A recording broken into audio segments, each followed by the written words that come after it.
Sean muy bienvenidos a Maestros de la Espiritualidad Contemporánea, el podcast donde podrás encontrar una selección de entrevistas con lo mejor del programa Camino Amarillo a lo largo de estos 12 años. Yo soy Mariana Estrada y en este primer episodio de estreno te presento esta conversación con Lama Toni Karam sobre las grandes maestras del budismo tibetano y su manera suave y compasiva de enseñar. Que lo disfrutes. En 1988, y a sugerencia del Dalai Lama, Marco Antonio Karam funda la Casa del Tíbet de México, de la cual es hasta la fecha presidente, como parte de un proyecto internacional orientado a la promoción y defensa de la causa y cultura tibetana. A la fecha es considerado como uno de los más importantes especialistas y divulgadores de la cultura y espiritualidad tibetana en el mundo hispanoparlante. Pues tengo mucho gusto en recibir en Camino Amarillo a Marco Antonio Karam. Primero te saludo, ¿cómo estás? Muy bien, ¿y tú? Bien, gracias, Tony. Oye, pues hoy tenemos un tema muy interesante porque vamos a hablar de las grandes maestras budistas, que de repente es un tema que se conoce menos que el de los maestros. Entonces está muy, muy interesante que platiquemos sobre el tema. En efecto, Marién, yo creo que como punto de partida es muy importante el resaltar o el acentuar el hecho de que esta es una de las primeras tradiciones y movimientos espirituales e ideológicos en la historia de la humanidad en donde se exalta de tal forma el potencial y la capacidad de la mujer, del género femenino en términos generales. Como bien sabemos, nuestras civilizaciones, no solamente las occidentales, sino también las orientales, históricamente lo han sido patriarcales. Sí. Y en consecuencia el rol de la mujer se ve comúnmente limitado y circunscrito al del hombre. Uh-huh. Sin embargo, yo creo que una de las varias revoluciones que propicia la tradición de sabiduría y espiritual del budismo, del Buddha-dharma, como comúnmente se le llama, es precisamente exaltar o reconocer este potencial presente en el género femenino y en la mujer, de la misma manera que en el masculino, para lograr la más importante altura en el desarrollo espiritual, la budeidad, ¿verdad? O como se le llama también simple y sencillamente el despertar, ¿no? Uh-huh. Y bueno, es en ese contexto que hallamos a lo largo de la historia de la tradición budista, pues toda una variedad de grandes exponentes de la tradición del género femenino, grandes contemplativas, grandes hacedoras de milagros, grandes maestras, desde la época del Buda hace 2650 años hasta la fecha. Ok, a ver, de entrada me gustaría nada más, antes de empezar a hablar de cada una de ellas, que me explicaras, ¿hay alguna, cómo diferencia, por ejemplo, hay un principio masculino y un principio femenino que se le considera que se considere en el budismo y sus características? Bueno, si bien es cierto que tanto el género masculino como el femenino por naturaleza tienen distinciones, y esto no solamente es algo que apuntaría el budismo, sino pues evidentemente es sentido común, la tradición budista también exalta el hecho de que por lo menos por lo que concierne al potencial del despertar, no hay diferencia alguna entre el hombre y la mujer. ¿Por qué razón? Porque finalmente la tradición budista afirma que aquello que a todos los seres sensibles nos anima, y en ese contexto al género masculino y femenino, la conciencia, que es un flujo de eterna continuidad de experiencia individual, no tiene en sí misma género, no es ni masculina ni femenina. Esto es que se diferencia en el momento de la experiencia de la encarnación o el renacimiento, y lo hace en dependencia, como resultado de la maduración del karma, de tomar una base o un medio de manifestación, un cuerpo, sea en este caso precisamente humano o un humano, masculino o femenino. Pero que la naturaleza fundacional de la mente no tiene ni especie, esto es identidad física, ni tampoco tiene identidad de género. Por esa razón, estas diferencias se minimizan dentro del contexto de la tradición budista, y esta es una de las justificantes por las que desde el inicio de la tradición, desde la época fundacional de la misma, mientras vivía el Buda, también se establece una comunidad de practicantes femeninas, y estas también tienen el potencial, y así lo expresan, de lograr la más alta meta del sendero, el despertar o la iluminación. Okay. Esta historia de cómo empieza, digamos que la parte monacal femenina es interesante. ¿Cómo fue, Tony? Bueno, pues lo hace con una figura muy importante precisamente de las adeptas femeninas en la historia de la tradición, lo hace con la tía del Buda histórico, Mahaprajapati Gautama, quien ocupa el lugar de la madre de Siddhartha, cuando ésta da a luz a el príncipe. Se dice que 7 días después de traerle al mundo, ella pues muere, renace en un paraíso, ¿verdad? Uh-huh. La hermana Mahaprajapati ocupa su posición como era la usanza en aquel entonces dentro de la cultura pues brahmánica india en general, ¿sí? Y bueno, ella tiene una gran devoción por su hijo adoptivo, quien, como recordarán y acorde a la leyenda budista, renuncia a la vida de palacio, lo hace insatisfecho por esa condición vital, lo hace al reconocer que en la misma él no es capaz de hallar ni identificar una dimensión genuina de bienestar y felicidad, que el tipo de bienestar al que ahí se ve expuesto es temporal, es relativo y por lo tanto ulteriormente inconsecuente, renuncia a esa forma de vida y pasa 6 años inmerso en una muy intensa búsqueda espiritual, hasta que eventualmente y en consecuencia de su enorme talento logra la meta del sendero, la budeidad. Después él regresa al reino de su padre, el reino de Kapilavastu, y ahí precisamente su madre adoptiva, la reina Mahaprajapati, le recibe y le solicita que le permita ingresar a la comunidad de practicantes espirituales, la comunidad monacal de los mismos, ¿no? Al principio se cuenta que el Buda no pensaba que las mujeres pudieran en efecto actualizar o resistir el modelo ascético de vida que es propio del mundo monacal, uh-huh. Y pues expresa una serie de dudas acerca de la viabilidad para que las mujeres puedan pues unirse a esa comunidad de practicantes que están comprometidos con un modelo de vida austero, ¿no?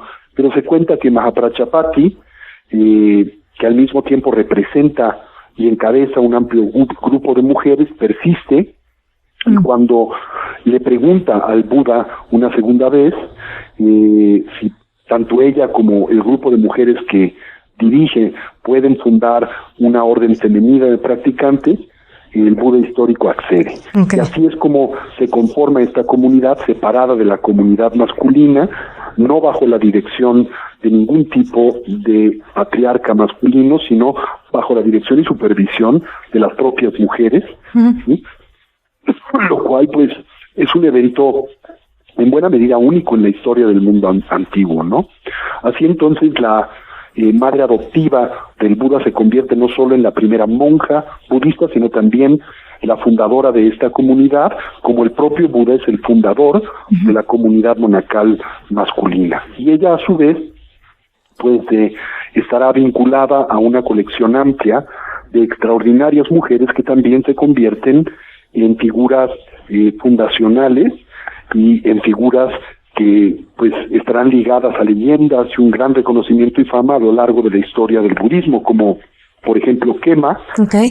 que fue la más prominente entre estas mujeres discípulas del Buda en lograr la actualización de la perfección de la sabiduría, o Bhadra, que fue la esposa de Siddhartha, Yasodhara, que se convirtió también en una de las más grandes exponentes en la manifestación de logros milagrosos, o Gautami, que fue, se dice, la suprema en santidad, o Sakula, que fue también excepcional practicante dotada de habilidades clarividentes, o Dharmadina, que fue la más importante misionera y maestra de la tradición femenina, o Palavana, que también se dice fue de las que logró los logros más significativos e importantes, o la famosa Bhadra Kundalini, que fue la exponente más importante en los poderes psíquicos, o Nanda, que fue una de las mejores meditadoras, o Bhadra Kapila, que fue suprema en el recordar sus vidas previas, o Patakara, que fue la mejor sustentadora de los votos monásticos, o Sigalakamatra, que fue, se dice, la que encarnó el principio de fe y devoción más poderoso, y finalmente Sonia, que se dice fue de esas tempranas discípulas del Buda, la mejor en la manifestación de la disciplina y diligencia que conduce al despertar, todas vinculadas a la madre adoptiva del Buda, Mahaprajapati. Ah, qué maravilla. Oye, a ver, 2 preguntas, Tony. Yo he leído por ahí, y tú ya me aclararás, que el renacimiento femenino se considera inferior. ¿Por qué? Bueno, aquí hay que hacer una acotación muy clara. Sí. ¿Sí? Y es que se consideraba inferior en el contexto de la cultura india de la época del Buda, precisamente por el concilio y el concierto social vinculado a la mujer. Okay. Es decir, con esto, que en la tradición budista per se no se considera que ser mujer sea un impedimento de forma alguna, pero se reconoce que dentro del ámbito de una cultura patriarcal, claro, que no depende del Buda ni depende de la comunidad de practicantes budistas, digamos, es un entorno en el que ellos tienen que funcionar y operar, para bien o para mal. Existe en efecto una cultura de prejuicio en contra de la mujer. En consecuencia, esto dificulta, por razones sociales, ¿verdad?, el sendero que una mujer tiene que recorrer para lograr la iluminación al despertar. Simplemente pensemos que en aquel entonces culturalmente se consideraba que el lugar de una mujer era al lado de un hombre, en la cocina y en la casa y en la crianza de los hijos. Así que imagínate en ese momento cuando una mujer en un entorno de esta naturaleza decide rebelarse ante, digamos, ese destino, expectativa vital o esta demanda vital para la misma, cuando las casaban a los 13 años, matrimonios arreglados, etcétera, y decide simplemente renunciar a ese contexto social para seguir una tradición en donde se le da libertad y dignidad personal, pues podrás imaginar la reacción de la sociedad. Claro. La hostilidad con la que se veía esto. Y este es uno de los elementos de preocupación también del Buda, quien está consciente que, de nueva vez, para bien o para mal, su revolución espiritual es una que tiene que hacerse presente y manifestarse en un contexto social. Claro. Que si se hostiliza al grado, ¿verdad?, de, pues que digamos, de la violencia con ese entorno social, pues el futuro de ese movimiento espiritual tendría sus días contados. Y por eso, naturalmente, él tiene que encontrar en esos días tempranos de la tradición, tiene que encontrar puentes de acercamiento y de reconciliación con esa sociedad patriarcal, para que al darle lugar a las mujeres y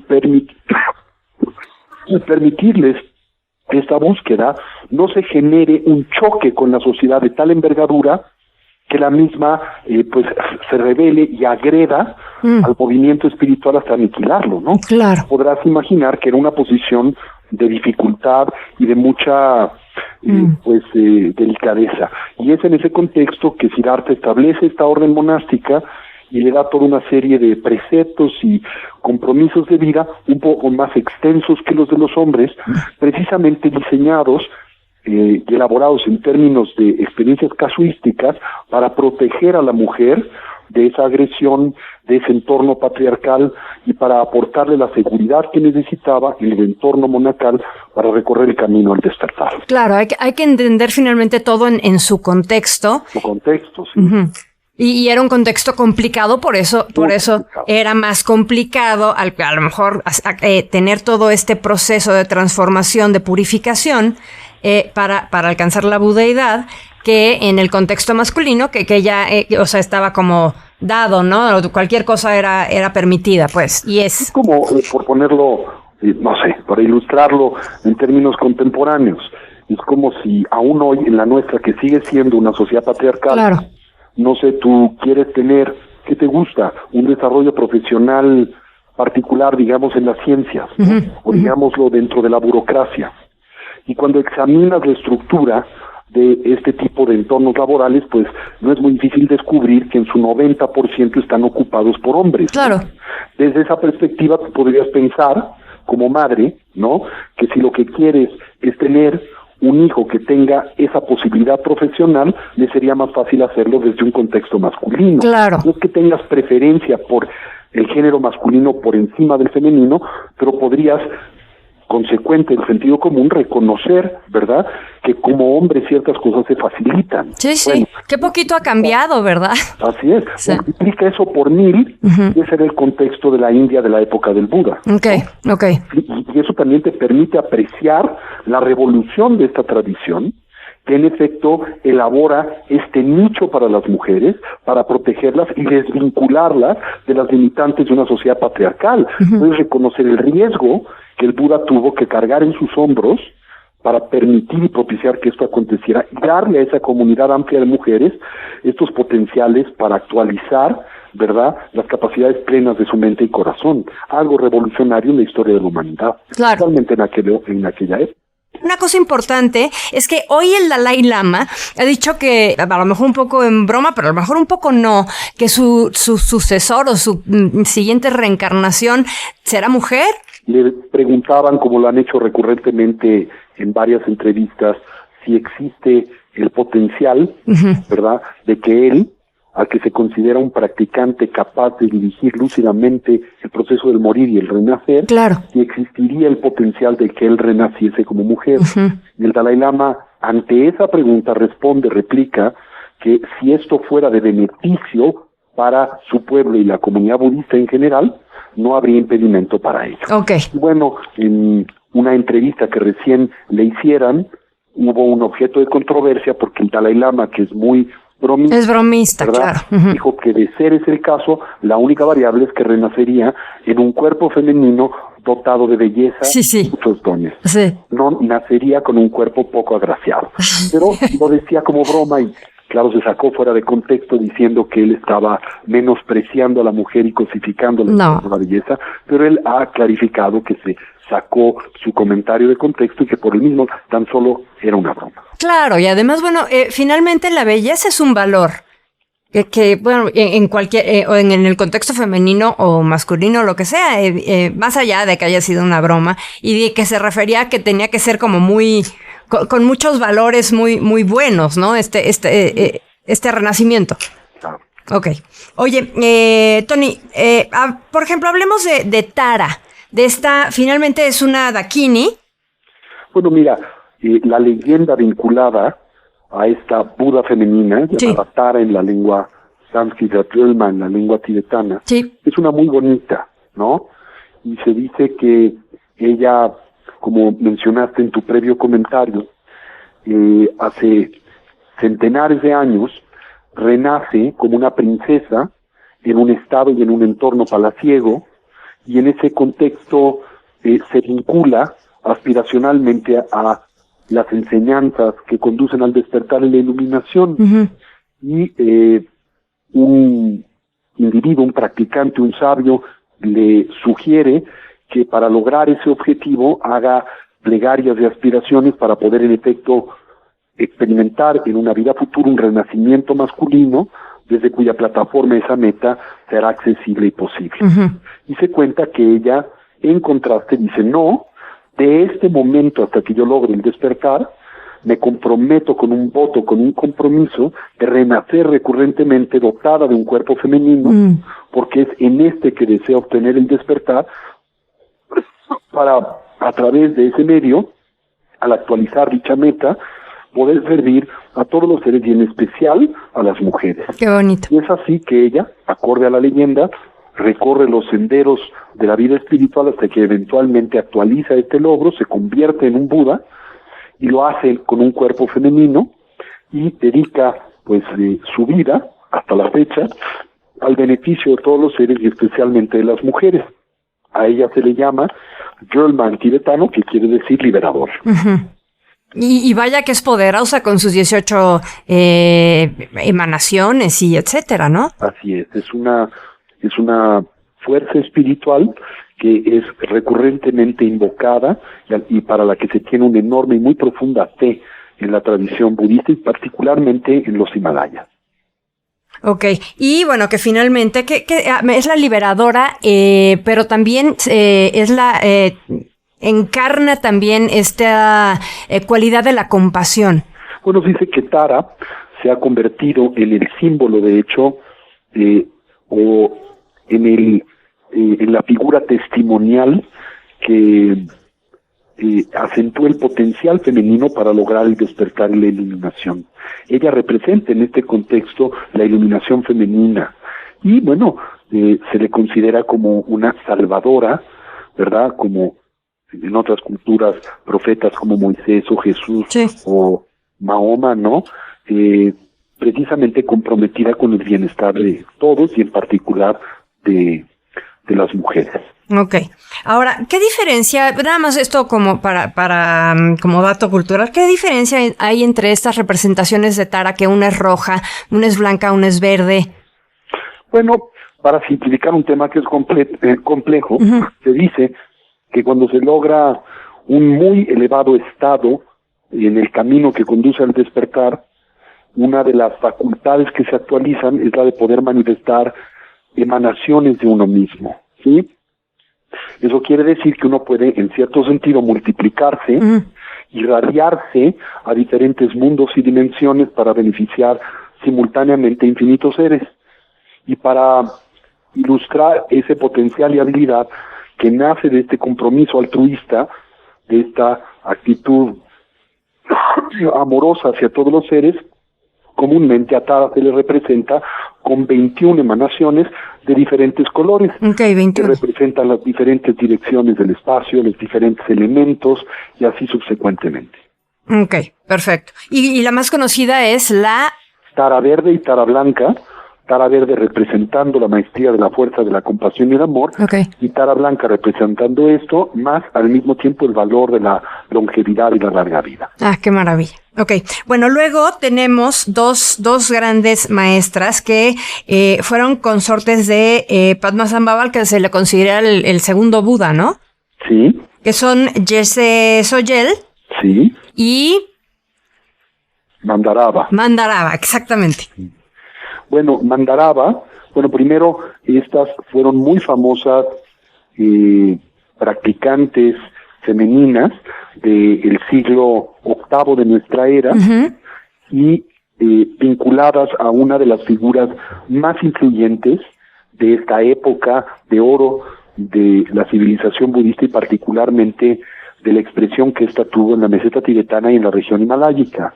Hablo de precisamente el así llamado Guru Rinpoche o el preciado maestro, se le llama también aquel nacido del otro o Padmasambhava, ¿verdad? De las que estas grandes practicantes fueron discípulas y a través de su guía lograron también la manifestación del logro máximo del despertar. La primera se llamó Mandarava, ella nació, como decía, en el siglo VIII como la hija del rey de Lahore, que era un pequeño reino en el norte de la India centrado en una capital, en un pueblo que se llama Mandi, ¿sí? Ella se cuenta que se rehúsa a aceptar un matrimonio arreglado cuando era pequeña, ¿no? E insiste en convertirse más bien en una monja dentro del contexto espiritual budista. Cuando su padre se rehúsa a ella pues abandona la casa, se escapa de la misma, se convierte en una mendicante y eventualmente es ordenada por uno de los más grandes adeptos de la época llamado Shantarakshita, vinculado al Tíbet porque fue el fundador del primer monasterio budista en la meseta tibetana en los bancos del río Brahmaputra. El rey de Lahore entonces, después de cierto tiempo, finalmente acepta la orientación y la vocación de su hija, le construye un monasterio, tanto para ella para sus seguidoras. Ella eventualmente conoce este renombrado maestro indio, ¿sí? Padmasambhava, de la que se convierte en su discípulo, y gracias a su guía logra eventualmente la plenitud del despertar y la iluminación. Y bueno, hoy en día ella está vinculada a un lago muy famoso, el lago de Rewalsar, que se encuentra precisamente en el pueblo de Mandi, en los Himalayas. Los tibetanos le llaman Pema Tso, el lago del loto, ¿sí? y es un lugar de peregrinaje tanto de budistas como de hinduistas y sikhs, un lugar muy sagrado en el corazón de las faldas de los Himalayas. Okay, ¿y cuál sería su principal enseñanza? Bueno, a ella no se le atribuye una enseñanza en particular, ¿verdad? Sino más bien los distintos tesoros de sabiduría que fueron propios de Guru Rinpoche, su maestro, su pareja, digámoslo así, ¿sí? Que ella resguardó y exaltó naturalmente. Luego tenemos la figura de la famosa Yeshe Tsogyal, nombre que quiere decir noble lago de sabiduría, ¿sí? Ella era una princesa tibetana, quien era la consorte de Trison Detsen, el entonces rey de Tibet, uno de los hombres más poderosos de su época en toda el Asia Central, y ella es obsequiada literalmente por su esposo como una ofrenda a Padmasambhava cuando él arriba a Tibet.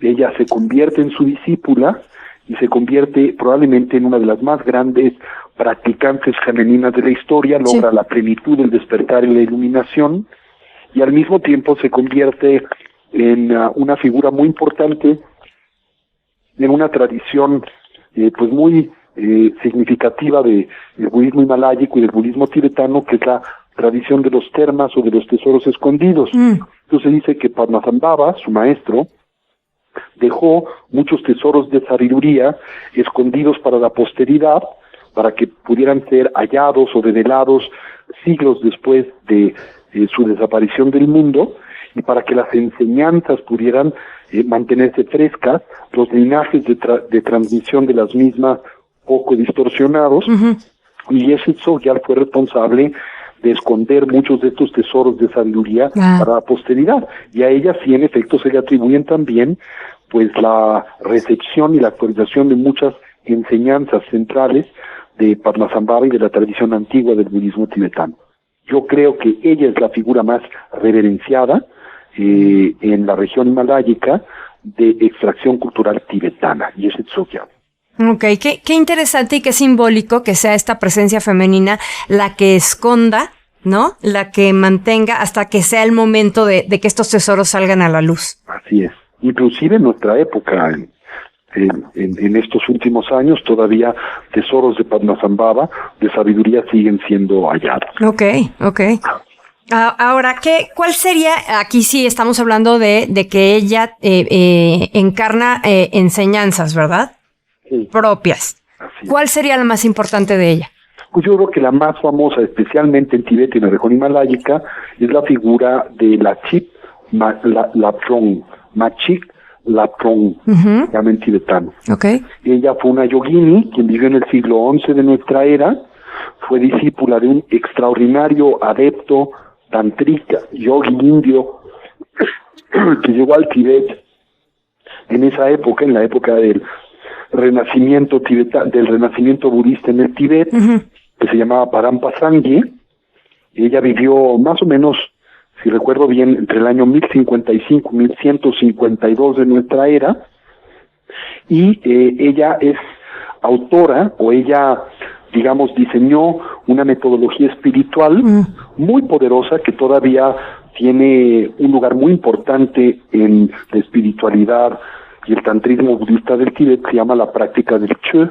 La práctica del Chö es una práctica que ella literalmente diseña, y la práctica se transmite de ella a el entorno tibetano y de ahí a India. Esto es muy importante porque gran parte de la metodología espiritual y contemplativa del budismo, más bien, evidentemente nace en India, lo hace de las enseñanzas del Buda histórico, sus discípulos, y ahí se transmite a otras partes del mundo, entre ellas a la meseta tibetana.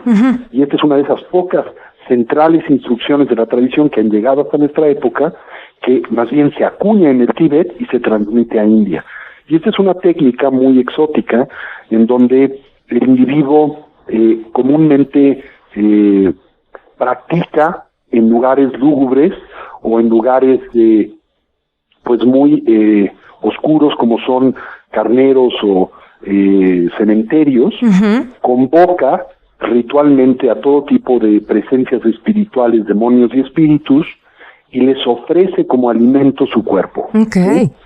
Entonces requiere esta práctica, lo podrás imaginar, enorme entereza emocional y psicológica para no sucumbir al temor y al miedo que estos entornos naturalmente pueden propiciar, ¿no? Claro, claro. La idea de esta práctica, al alimentar el propio cuerpo a los demonios y espíritus, es de construir el ego y el aferramiento que tenemos al mismo. Hoy en día es una práctica que se hace en todos los distintos linajes del budismo tibetano, aunque honestamente la siento una práctica no muy propicia para el practicante contemporáneo. Creo que no es la mejor práctica para el momento presente. No que no sea buena, pero creo que dentro del arsenal de tecnologías que tiene el budismo, hay muchas, mucho más tropicalizadas, digamos, para el mundo contemporáneo y para nosotros. ¿Por qué? ¿Por qué no es tan apropiado? Porque, bueno, ve y encuéntrate un cementerio, practica en un lugar de esta naturaleza. Okay. O sea, es algo bastante difícil. No, bueno, y también es, enfrentarte a todas estas presencias demoníacas y oscuras. El temor psicológico que se tiene a ella. Exacto. O en un lugar en donde hay bestias salvajes, en fin. Todo eso, además, es difícil hoy de encontrar y para la mayoría de personas podría presentar muchos problemas emocionales y psicológicos. Okay. Además tendría que ser transmitida por un maestro que la domine y etcétera, ¿no? Así es. Oye, y en este sentido, qué interesante, y es una pregunta que te quiero hacer, ¿qué diferencia ves tú entre los grandes maestros y las grandes maestras? ¿Cuál es su diferencia fundamental? Yo creo, aunque esto no es intrínseco a la naturaleza de la mente, más bien viene con las distinciones de género que desde mi perspectiva y las de la propia tradición son unas socialmente condicionadas. ¿Qué quiere decir con esto? Que yo siento que muchas de las diferencias que existen entre el hombre y la mujer no son intrínsecas ni a la mente, ni al inclusive el propio cuerpo masculino o femenino, no son aprendidas, ¿no? Pero sea lo que fuere, hoy en día en nuestra cultura esas diferencias existen, sean innatas o aprendidas, ¿no? Y yo creo que en el caso de la mujer hay una tendencia natural, quizá consecuente de el principio maternal de la mujer, hay una tendencia hacia la bondad, la compasión, la suavidad, el nutrir a un hijo, que se convierte en un estilo muy particular también para enseñar de la mujer, que en el hombre, en contraste, el hombre tiene una estructura mucho más racional, mucho más lógica, y no le estoy presentando como superior a la de la mujer, sino como distinta a esta, ¿no? Entonces es común que los hombres tengamos una orientación mucho más racionalista, mucho más conceptual, mientras que las mujeres la tienen mucho más emocional. Yo pienso que la combinación de ambas representa el mejor de los mundos, pero para algunos es mejor una que otra. Y en el tema, por ejemplo, de la práctica... Lo cual, por cierto, no quiere decir que un hombre no pueda cultivar y actualizar esta dimensión emocional. Que tendría que hacerlo, ¿no? No quiere decir que una mujer no pueda cultivar y actualizar esa dimensión racional. Claro, decías que la suma de los dos es lo que hace... ¿no? Es lo que haría algo mucho más completo y más rico. Ahora, hablando de la práctica para mujeres y para hombres, si la mayoría de las prácticas han sido diseñadas por hombres para hombres, la práctica para las mujeres, ¿tendría que ser diferente o no? Esa es una muy buena pregunta también, ¿no? Y es una que ha atendido la tradición y particularmente la tradición tibetana a lo largo de los siglos y hoy en su transmisión, adaptación y tropicalización al occidente y a Latinoamérica y a México en particular. Yo creo que sí, hay una colección de instrucciones y enseñanzas genéricas en la tradición budista que son pertinentes para hombres y mujeres que trascienden esta bifurcación de género, pero también creo que hay enseñanzas que están particularmente adaptadas al género masculino y otras particularmente adaptadas al género femenino. Por ejemplo, la tradición tibetana, hay una tradición llamada la de las yogas de Niguma, ¿sí? La consorte de otro de los más grandes practicantes indios de la historia budista, Naropa, que está diseñada específicamente teniendo en cuenta la fisiología femenina, la constitución emocional femenina, y es una adaptación de estas instrucciones que vienen de Naropa, pero precisamente orientadas hacia la mujer. Hoy en día, ya de forma contemporánea, en la adaptación de la tropicalización del budismo occidente, pues hay una nueva generación de practicantes femeninas, tanto monásticas como monásticas, porque el budismo permite ambos modelos. Sí. Después no se requiere ser un monje para recorrer el camino y mucho menos para lograr su despertar. El Buda enseñó un sendero tanto para practicantes seculares como practicantes monásticos. Eso depende más bien de la disposición de cada persona y lo que encuentra útil en su vida. Y bueno, estas mujeres han diseñado y han ido poco a poco elaborando una aproximación muy propia de la mujer en Occidente contemporánea, que hace también, especialmente para las mujeres, su instrucción y enseñanza particularmente llamativa, ¿no? Claro, por supuesto. Ahora, nada más volviendo un poquito a las yogas de Niguna, ¿qué o sea, ya dijiste un poquito en general cuál es, pero en específico, ¿cómo se diferencia de...? Se diferencian porque este tipo de prácticas trabajan primariamente con el cuerpo llamado adamantino, que es el cuerpo de energía sutil. Uh-huh. Tienen por objetivo el orientar las energías sutiles y los constitutivos de ese cuerpo, como son ciertas cargas primarias de energía consciente que se heredan del padre y la madre en el momento de la concepción, uh-huh, y que se apostan en la parte elevada del cuerpo y la parte baja del cuerpo a lo largo de la vida, ¿sí? Masculinas y femeninas, sí, orientarlas a que penetren en el eje primario del canal central y activen lo que se llama el viento de sabiduría, del que depende la naturaleza primigenia de la conciencia, que es la mente del despertar. Entonces, la constitución del cuerpo adamantino en la mujer y en el hombre son diferentes, tienen una orientación distinta, como el cuerpo físico del hombre y la mujer son diferentes. uh-huh. Por lo que estas yogas se adaptan a la fisiología, no solo física, sino también sutil de la mujer. Ah, okay. Tienen el mismo objetivo, pero van variando dependiendo de esta... El mismo objetivo, la misma técnica, pero con una fisiología diferente. Ah, okay. Perfecto. Ahora, esto es interesante, el tema de las consortes, que siempre los budas tienen una consorte. ¿Por qué es tan importante este tema? ¿Qué representa la consorte? Bueno, digamos que aquí hay dos niveles, ¿no? Uh-huh. Algunos practicantes preferentemente seculares, porque tendríamos que enfatizar en buena medida que si se toma y abraza el modelo de vida monástico, por definición, este excluye la posibilidad de que un hombre o una mujer tengan una vida marital. Okay, claro. Si un hombre o una mujer vinculados a esos votos y estilo de vida deciden tener una vida marital, lo cual la tradición budista, por cierto, no encuentra negativo de forma alguna, uh-huh, tendrían que renunciar a ese voto y compromiso de vida, el monástico, y seguir, ¿verdad?, ese vínculo desde una perspectiva secular. sí. Si esto no se hace, yo creo que eso degrada la integridad y por lo tanto también creo yo la coherencia de ese modelo y forma de vida, y no es positivo para él y no es positivo para la imagen que de él se transmite al mundo en general. Hablando del monje, ¿no? El monje, o sea, si tú eres monje no puedes casarte, y si te casas no debes de ser monje. Okay. Si eres monje y si te casas, ejerces una influencia muy detrimental y negativa en la integridad de esa forma de vida, uh-huh, la desprestigias. Okay. ¿Me doy a entender? Sí, claro. Bien, ahora, si tú eres un practicante secular, esto es no monástico, no hay ningún impedimento para que tengas una vida marital. Claro. ¿Sí? Uh-huh. Para que compartas tu aventura de vida con una mujer o una mujer con un hombre. Y es en ese contexto que para muchas personas vinculadas en esa forma de vida, el tener una compañía femenina o masculina, pues se ve naturalmente como un complemento importante para la totalidad de nosotros mismos y para el logro también del despertar y la iluminación. Ahora, en el tantrismo budista, donde se utiliza una metodología contemplativa especial, que es la metodología de la yoga del mentor, Sí. en esencia el individuo se imagina como un Buda, un arquetipo búdico, hasta que se convierte en un Buda. Sí. Usamos figuras que se llaman Yap Yum, que son figuras de Budas en unión con un aspecto femenino, o Budas femeninas unidas a un aspecto femenino, ¿sí? Se les llama Yatyum, que quiere decir en tibetano padre-madre. Uh-huh. En realidad es unión simbólica, Okay. que representa, son los poderes generativos del despertar, Uh-huh. ¿sí?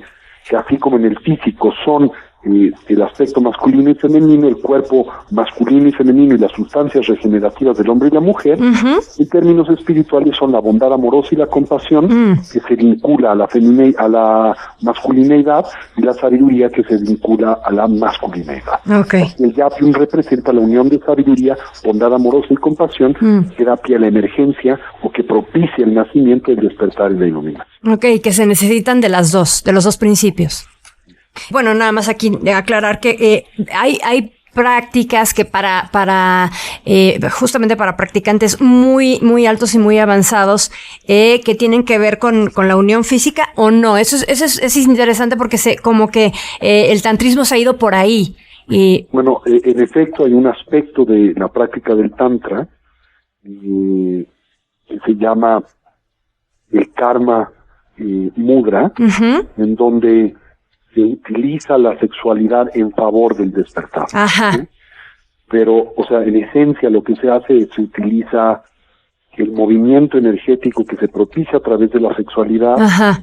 Y cómo detona la emergencia de dimensiones sutiles de la conciencia que se pretenden fortalecer, reconocer y estabilizar para lograr la iluminación. Okay. Pero para que eso realmente sea una práctica espiritual y no implique simplemente pues una forma exaltada de sexualidad, ¿verdad? Darle vuelo a la hilacha, por ponerlo de alguna manera. Sí. Pues el individuo tiene que aproximarse a la sexualidad del todo y absolutamente libre del deseo que comúnmente se ve asociada a la misma. Okay. En el caso del hombre, al mismo tiempo implica la retención del semen durante el orgasmo, ¿verdad? Y yo diría que son muy pocas las personas que pueden ejecutar correctamente ese tipo de prácticas, claro, para que se requiere un enorme desarrollo espiritual. Así que yo diría que este es un tema que tendríamos que del todo sacar del inventario, porque lo que la mayoría de la gente hace a través de eso es extraordinario, pero que en su imaginación conciben como espiritual. Okay, o sea, en un practicante muy avanzado es posible, pero como tú dices, tendría que estar libre del deseo y el apego. Deseo y tener un enorme control de las energías sutiles del cuerpo, lo cual es consecuente del logro de la plenitud, de la estabilidad, de la atención, lo cual es una empresa muy ambiciosa de actualidad. Claro, y por eso no a cualquiera se le dan estas prácticas. Bueno, pues decirle a nuestro público en buena medida, y lo digo con la voz de experto, ¿no? Que eso es algo fuera de inventario y que no se dejen de ninguna manera pues engañar por cualquier individuo, aunque tenga aunque tenga túnica, aunque tenga ojitos rasgados, aunque sea tibetano, el pedirle a alguien que tenga relaciones sexuales con él o con ella o lo que fuere, pues eso es muy controversial y es un abuso de confianza. Claro, y finalmente existen prácticas, como tú dices, de visualización y de conciencia, donde se hace esto mismo. Sí, pero simbólicamente. Simbólicamente. En efecto. Ok. Oye, Tony, ya tenemos muy poquitos minutos. Nada más me interesaría saber, estas grandes maestras, que bueno, me hubiera gustado, ya no tenemos tiempo, pero hablar de las grandes maestras actuales, como Pema Chodron, en fin, ¿no? Hay muchísimas. Rinpoche, que contemplo la más extraordinaria entre todos. Ah, ok, claro. Bueno, Khandro Rinpoche es una extraordinaria maestra tibetana. Ella es heredera de uno de los más importantes linajes espirituales de Tibet, el linaje del monasterio de Mindrolin, cuyos fundadores fueron discípulos directos de Padmasambhava, el gran santo que trajo el budismo al Tibet. A ella hemos tenido la oportunidad de tenerla en nuestro país unas 3 veces, aquí en el Mandala de la Casa del Tibet, y es una de las más grandes maestras y practicantes budistas de la actualidad. Ella es tibetana, pero también hay algunas otras, como decías bien, Pema Chodron, Sanjay Khandro, y bueno, muchas otras más, ¿no? Que bueno, pues son, como decía, extraordinarias representantes de nuestra tradición. ¿No? Okay. Y la última pregunta, ¿alguna de estas grandes maestras fundó alguna escuela? Sí, bueno, más que una escuela, han fundado comunidades monásticas. Por ejemplo, Aniten Simpamo, que es una mujer inglesa, que fue una de las pioneras del budismo tibetano en Occidente. Ella fundó una comunidad que se llama la comunidad Ayoshka, que es una comunidad de monjas primariamente tibetanas, tienen un monasterio muy bonito en India, la región himaláyica, y bueno, pues ella es una persona excepcional. Me ha encantado platicar de este tema, Tony. Seguiremos platicando de muchos otros. Te agradezco muchísimo que nos hayas dedicado este espacio a Camino Amarillo. Y no sé si quieres agregar algo alrededor de este tema. La Casa del Tíbet, que es el centro cultural oficial de Su Santidad el Dalai Lama para México y Latinoamérica. Fuimos fundados en 1989 con la primera visita de Su Santidad el Dalai Lama a nuestro país para inaugurar esta sede e institución. Sí. Le hemos auspiciado 4 veces a lo largo de los años a los más grandes maestros de nuestra tradición. Nuestra institución es una de las más importantes del mundo. Y bueno, año con año ofrecemos un seminario de introducción a la teoría y práctica del budismo tibetano que intitulamos En pos de la felicidad genuina. Sí. Y bueno, pueden consultarnos en nuestro Facebook, en Twitter, Casa Tibet México, visitar nuestra página web, casatibet.org.mx. Y bueno, muchas gracias por invitarme y siempre a sus órdenes. Te agradezco muchísimo, Tony. Al contrario. Gracias.